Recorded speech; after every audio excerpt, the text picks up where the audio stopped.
Middle east के जंगी मैदान में अमेरिका की सैन्य तैनाती बढ़ गई है। ईरान के खिलाफ पेंटागन का नया वॉर प्लान जो तैयार हुआ है, आप देखिए। पेंटागन का मिडिल ईस्ट प्लान तैयार है। उत्तरी इराक में सुरक्षा सूत्रों ने कहा कि अमेरिका ने पिछले 2 दिनों में उत्तर पूर्वी सीरिया में अपने ठिकानों पर रक्षा, एंटी ड्रोन और मिसाइल हथियारों सहित विभिन्न सैन्य उपकरणों को सीरिया के जंगी मैदान में शिफ्ट किया है।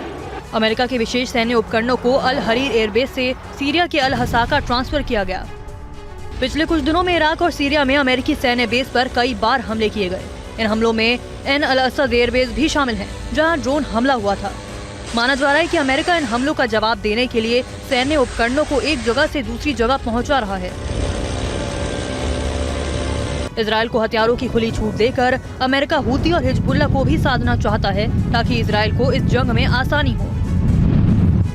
खबर है कि हूती और हिजबुल्लाह को हथियार ईरान से ही मिल रहे हैं। ऐसे में अमेरिका का भी काउंटर प्लान तैयार है। इराक के सैन्य ठिकानों पर अमेरिका ने सैन्य तैनाती बढ़ाई है, तो भूमध्य सागर से अरब सागर तक अमेरिकी नेवी को भी रेडी टू अटैक मोड में रखा गया है। और गाजा जंग पर अमेरिका को विध्वंसक सलाह। इजरायली मीडिया की रिपोर्ट में सलाह, अमेरिका को ईरान पर हमला करना होगा। इजरायल को बचाने के लिए हमला जरूरी। इजरायल पर हमले के पीछे ईरानी साजिश।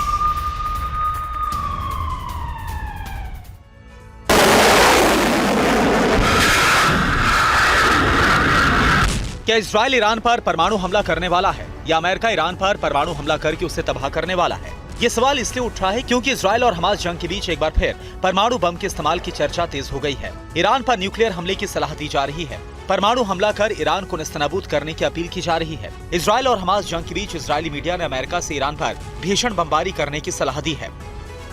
मीडिया का दावा है कि ईरान इजरायल को खत्म करना चाहता है, इजरायल पर परमाणु बम से हमले की साजिश कर रहा है। ईरान इजरायल से युद्ध में जीत नहीं सकता, इसलिए यमन में हूती विद्रोहियों को ईरान समर्थन कर रहा है, हूती विद्रोहियों को हथियार दे रहा है। रिपोर्ट सामने आने के बाद इजरायली मीडिया ने बाइडेन प्रशासन से अपील की कि ईरान पर भीषण बमबारी करे अमेरिका, उसके तेल रिफाइनरीज और बंदरगाहों को बर्बाद कर दे। इजरायली मीडिया ने कहा कि अमेरिका के पास ईरान को दिवालिया बनाने की ताकत है। आर्थिक नुकसान से ईरानी साजिश पर रोक लगेगी।